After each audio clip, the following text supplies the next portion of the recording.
आजच्या या व्हिडिओमध्ये बघूया की आपल्याला एखाद्या जाळीमध्ये अशा दोन डिझाईन कशा कंबाईन करता येतील. एक सोपा पर्याय म्हणजे असं आहे की कस्टमरने जर चांगल्या क्वालिटीची फोटो इमेज दिली असेल तर त्याला सिलेक्ट करून आपण हे ट्रेस बिटमॅप ऑप्शन करून त्याला बिटमॅप ट्रेस करून त्याला आपण ट्रेस करून हा जो ब्लॅक पोर्शन हा काढू शकतो.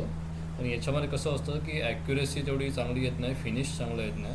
त्यामुळे हा पर्याय जर फोटो चांगला असेल तरच वापरायचा आहे, नाहीतर मग थोडंसं मॅन्युअली बनवलं तर त्याला जो रिझल्ट आहे तो चांगला येतो. ठीक आहे, तर याच्यावरती व्हिडिओ मी वेगळा बनवलेला आहे, तो त्याला रेफर करू शकतो आपण. नंतर दुसरा पर्याय काय आहे की आता ह्याच्यामध्ये ह्या जाळीमध्ये कुठल्या कुठल्या प्रकारचे डिझाईन त्याचं चेक करायचं. तर पहिले ही एक डिझाईन आहे आणि मध्ये दोन मोरपंख आहेत. तर मी आपल्या कॅटलॉगमधून ही एक डिझाईन उचललेली आहे 32 नंबरची, ज्याच्यामध्ये होम आहे. आणि बाकी जे आपल्या हे जे मोरपंख आहेत ते आणि गणेश असे दोन एक्झाम्पलसाठी मी डिझाईन उचललेले आहेत. तर याच्यामध्ये काय करायचं, पहिले तर सगळं कलर त्याचा काढून घ्यायचा, इनफिल काढून टाकायचं.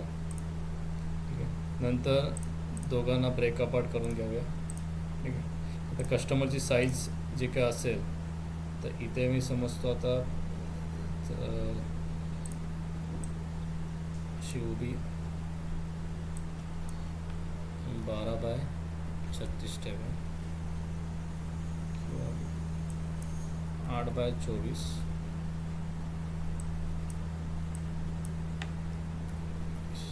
8x20 ठेवतो.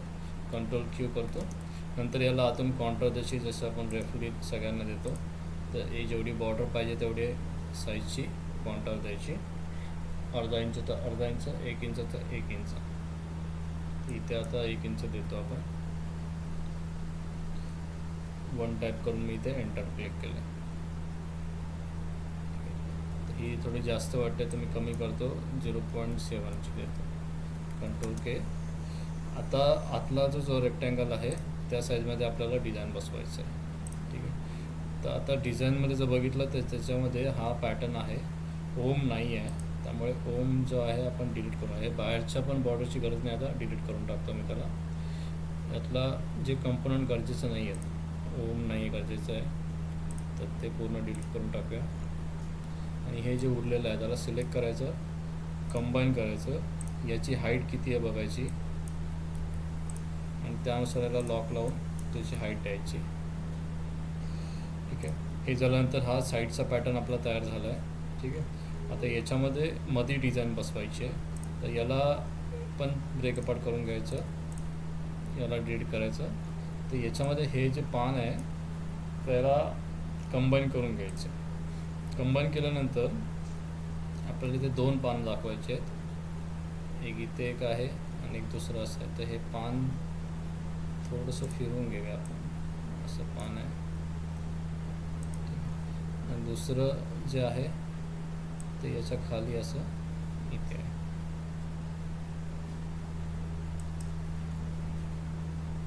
तर याच्यामध्ये हा जो भाग आहे तो आपण उघडून टाकायला हरकत नाही. मग काय करायचं की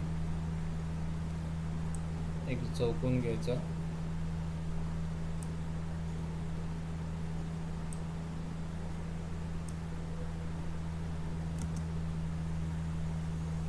कंट्रोल क्यू, याला सिलेक्ट करायचं आणि हा बॅक मायनस फ्रंट करायचा, म्हणजे हा बरोबर हा कोपरा उडून जाणार.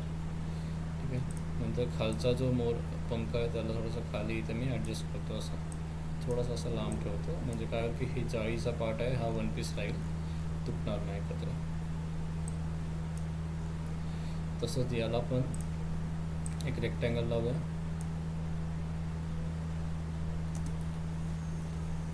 आणि याला बॅक मायनस फ्रंट करूया.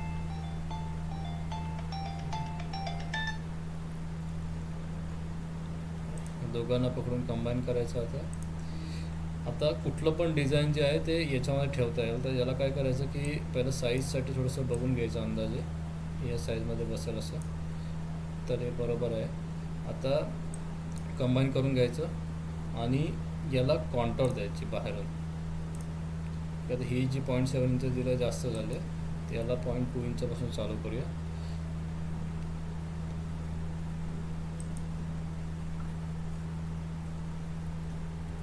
इंच देऊन बघूया. ठीक आहे, 0.1 इंच दिल्यानंतर ही अशी कॉन्टॉर मिळते. कॉन्टॉरची आउटलाईन जर दिसत नसेल तर इथं आपण कलर चेंज करू शकतो.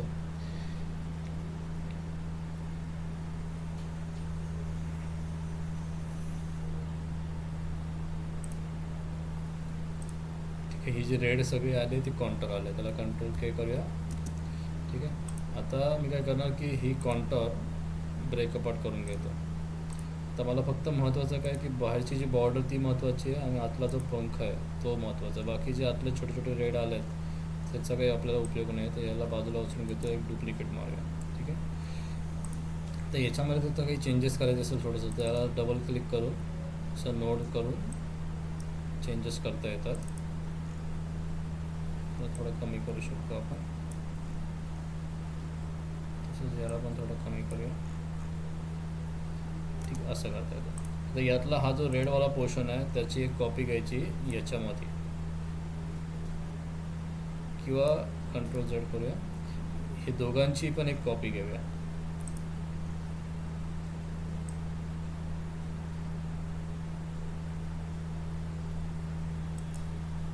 ठीक आहे, तर दोघांची कॉपी घेण्यामागचं कारण असं की यातला जो पार्ट आपल्याला कामाचा आहे तो आपण वापरायचा, बाकीचा उडवून टाकू शकतो. ठीक आहे, चला साईज मोठी करून घेतली मी. जरासा हा जो सर्कल आहे ब्लँकवाला त्याला कवर करायला म्हणून मी पंख थोडा वरती घेतो.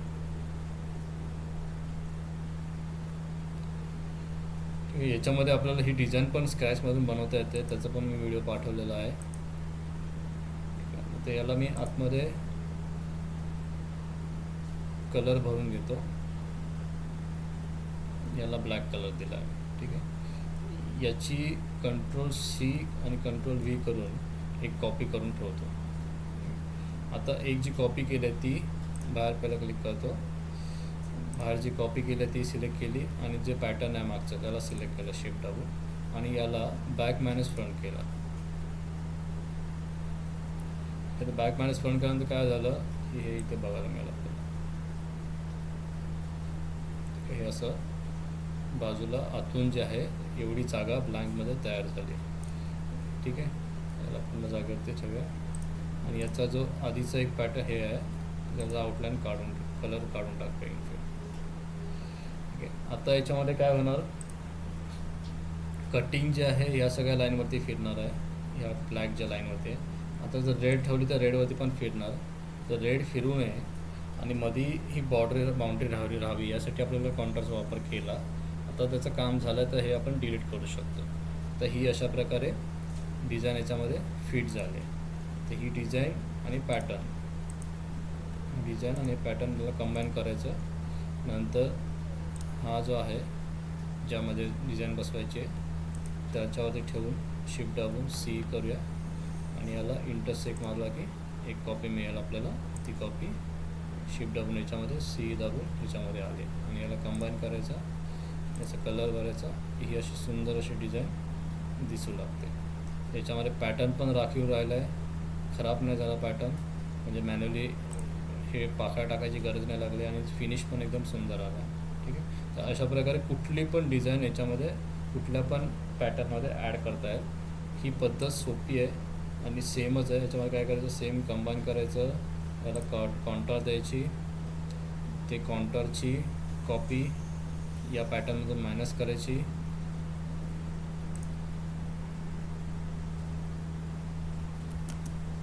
ही कॉन्टॉरची आउटलाईन जी आहे ती फक्त आपल्याला इथे वापरायची आहे. त्यावेळेला आतले जे पार्ट त्याची गरज नाही. तर बाउंड्री आणि हे कॉन्टॉरची बाउंड्री आणि हे आपला डिझाईन या दोघांनाच पकडू वेगळं घ्यायचं, डुप्लिकेट करायचं आणि ही पॅटर्नमध्ये ठेवायची आणि पुन्हा बॅक मायनस फ्रंट करायचं. सेम अशा प्रकारे सुंदर आपण डिझाईन बनवू शकतो. ठीक आहे, हे झालं नवीन 2 पॅटर्नचं कसं एकत्र करायचं संगम हे या व्हिडिओमध्ये एक्सप्लेन केलं आहे.